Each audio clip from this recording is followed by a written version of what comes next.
Wow. So, January 9th is when I published. That's about 2 or 3 months ago. Wait, January, so February, March, April. Yeah, 3 months ago, I posted my newer channel trailer and said no Gen AI here. And then yep, I did a short about that as well. No views on that for some reason. I don't know why it's not appeared as anybody's doom scrolling. You would think this would appear somewhere, but it nothing. I'll have to send this to someone and be like, here, you can have the first view. I'm just gonna quickly shoot off a message here. All right, so I just texted that off to a friend that also doesn't really like AI and stuff. But I recently found out there's an inspiration tab. So let's take a look at this here. So, reviving a discarded vintage laptop with modern software. These are weird stretches of stuff that I have actually done. But let's take a look at this stuff here, cause like, I don't know, that's a kind of cool thumbnail. Like, obviously, hopefully to you and me, we can see. Yeah, that's not a real, like the actual thing, but that looks kind of cool. Um, we strip down this sluggish, dust caked relic to its motherboard, replacing dried out thermal paste with fresh compound to conquer the heat. By bypassing bloatware and installing a lightweight operating system, we transform a discarded machine into a functional tool, providing that thought or proving that thoughtful maintenance can rescue aging hardware from the scrap heap. Authentic technical problem solving. This project aligns with your channel essence of sharing personal technical challenges similar to your previous troubleshooting with Altec Lansing speakers. That's where it's getting that from. That actually makes a whole lot of sense to go straight from laptop or from speakers into laptops. Laptops do have speakers. That is like, I would have never seen that before. That's like really, really cool. I might need to use this tool. The restoration narrative. Receiving a discarded relic creates a compelling before and after story that fits your short film and variety format while promoting sustainability. Oh, absolutely yes. Two wonderful things, because there's a lot of good older stuff, and that might not be able to run AI on that proverbial laptop that we would fix up. But if we could get an older one working and running better and whatnot, then it could be useful for some cool things that aren't AI. But you could also still do some AI. A lot of AI is web based. So if you can throw a lightweight Linux distro on there that won't bog it down as much as a Windows would, and then you're good to hop online and do all of your AI stuff in browser based. That just sounds so awesome. Think about all these machines that would be capable of doing stuff like that. Educational value for a general audience. By demonstrating how to bypass bloatware and replace thermal paste, you provide practical family-friendly knowledge that helps viewers maintain their own aging hardware. Family-friendly, absolutely yes. Let's, what else? We got tasting local supermarket sushi. Couldn't create an illustration, so we got a hippo in space. I wonder if that's a reference to anything or not. Supermarket sushi against premium restaurant takeout for ultimate quality, troubleshooting my persistent backyard irrigation issues. We are planting some vegetables this year. It's gonna be nice. Honest review of a budget mechanical keyboard for gaming and video editing. Yeah, maybe. I did actually get a new keyboard. I need to do a short on this. Thankfully, I don't have, or a video, but I don't have actually too much time pressure to do that, because I was going to sell my old keyboard, but then I'm like, oh wait, I actually kind of needed a second keyboard for something, and so I'm like, I'll keep that around just in case. Creating a cinematic short film using only household items and natural lighting. Yeah, maybe. Building a fully functional automated greenhouse inside my survival Minecraft world.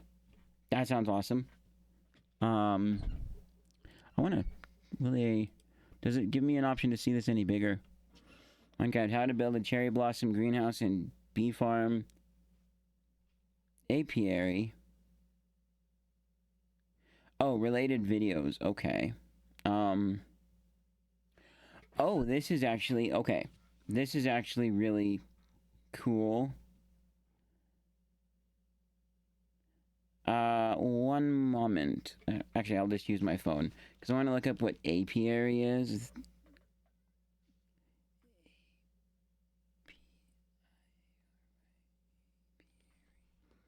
Oh, bee yard. Okay, so it's the thing for bees. Because I'm familiar with aviary. Okay, so that makes sense. But let's... What I really want to look at this one here. Couldn't create an illustration, which is, like, weird, so... We pit refrigerated supermarket trays against hand-rolled premium restaurant nigiri. Nigiri? I wonder if that's related to onigiri. N-E... Or no, N-I-G... There's a nigirizushi. N-I-G-I-R-I, nigiri. Type of Japanese sushi consisting of a small hand-pressed mound of vinegared rice.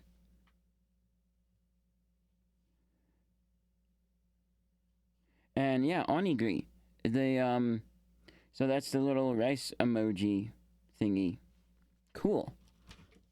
So I think to determine if convenience compromises freshness, we analyze the texture of chilled rice, the clarity of raw tuna, and the potency of included wasabi. By comparing these disproportionate price points, we identify exactly where the threshold for quality justifies the extra cost. Okay, that sounds cool, actually. So we got Costco hacks. I ate street food in Qatar for 24 hours. Best food in Doha. Could be some legitimately good stuff. Like, oh man. I don't really travel much, but if I ever went to another country, I'd be like, what's the street food like? Because I know there's some good tacos around here, street-wise. So what does this do?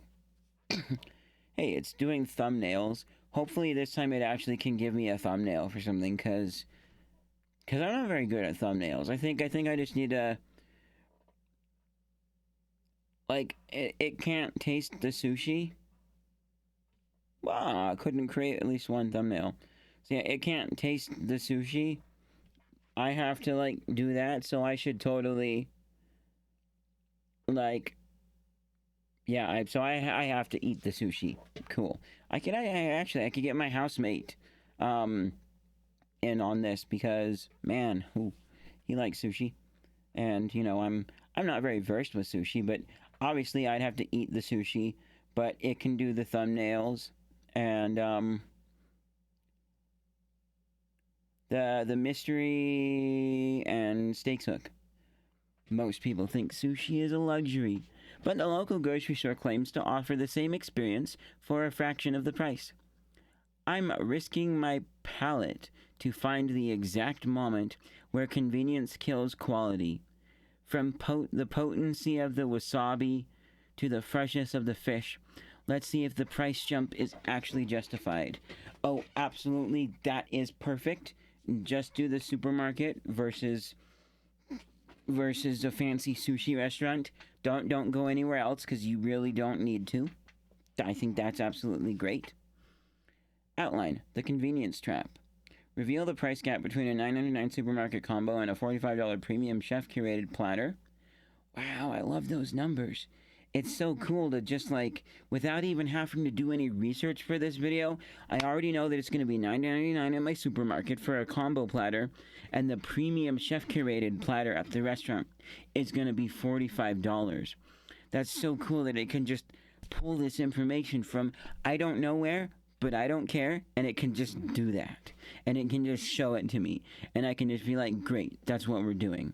I love the idea of not thinking, except for turn on my camera and record. In fact, I don't know, I might even just I might even just film this on my phone or my other old phone and not actually get my full camera out, which requires like a lens and plugging a microphone in, making some settings. I might even just not do that because it's extra work. It's simpler to do it on my phone.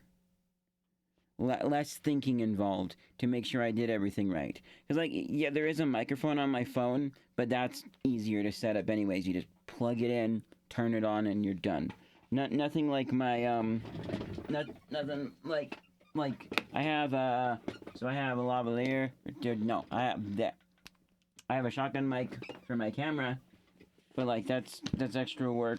Turn it on and all the steps, more steps than my phone microphone. I have a Sony wireless system, way more steps than my phone microphone thingy, my little pink Boya mic. So that sounds awesome. So what else? Introduce the high stakes test. Can a generic grocery store tray satisfy a genuine sushi craving? Set the baseline expectations for quality, convenience, and immediate visual differences in fish to rice ratios. What else? So, cold hard rice. This looks really, really good. Price of perfection. Calculate the value per bite to determine if the $35 difference actually translates to 3.5 times more enjoyment. Identify the specific cutoff point where convenience of a grocery store grab and go is no longer worth the sacrifice in flavor. Deliver the final verdict on whether to save your money for a monthly splurge or settle for a weekly supermarket fix. Ooh. This is really cool. And then mention, mercury levels in fish. That's bad. Expose fake Kani. Explore sustainable certifications. Kani. What is Kani? Japanese word for crab, but it is commonly used to refer to surimi or imitation crab meat in culinary contexts such as salad, sushi rolls, and crab rangoons. Okay. They got some good stuff here. I could totally go with this. And then thumbnails. We need like a verses in here somewhere, something. That one's kind of a laboratory science-y. I think it says restaurant and supermarket. It did, had to do a download. Yeah, that looks really good. So premium versus supermarket. Big difference here. The supermarket looks more fully cooked. That one reminds me of like a seasoned chicken. It does have a bit of a fish look. The rice is very, very similar too. Like there's a slight difference in the black spot right there. But yeah, so it's copied the rice mounds between the two but changed the fish. That's a really cool thumbnail that I could like totally do. Yeah, I think I am sold on using this from now on for this kind of a tasting thingy where you need the human stuff. I've talked about before how AI won't take over stuff that needs the human review, like tasting stuff. You don't want to watch an AI try a meat stick unless it's funny. Alright? Because it can't tell you actually how the new flavor of Slim Jim really is. You need a human comparison, so I can do that. And then it can do the thinking for me. And then as the technology progresses, I can start generating videos on things that I don't need to actually be there for. Short films and stuff. And April Fools! Hopefully my acting job was good enough. No. I am not... Okay. 100% being serious now. I don't like this. I don't have a shortage of ideas. I think AI looking at older stuff and giving new ideas can be good if you modify it a lot. If, I am not saying I am, and I am likely to very well avoid this, go away. But if I were to use this in any way, I would probably just compare sushi, good. Maybe I would look at some of this other stuff. Because some of this actually has some good points for where you would start and where to go. As idea generation, it's not too bad. And it, I do like, so you got, oh, GitHook suggestions. What was the, okay, and this one's refine the outline. So I like that you can suggest some changes to it and kind of back and forth with it a little bit. Some people really don't have a good ability to come up with ideas. Excuse me. I respect that. I respect that you need a little bit of a jump start. But really, don't just take generated stuff and just do that verbatim. You can use it for inspiration, but have as much of it be you and yourself and human. And like, you want to start something, but you're going to use AI voice? No! I want to hear you and your voice 1 vigitillion times over a computer. I would want to hear you talking and your voice and not a computer. Computer voices have gotten like so much better. And you know, if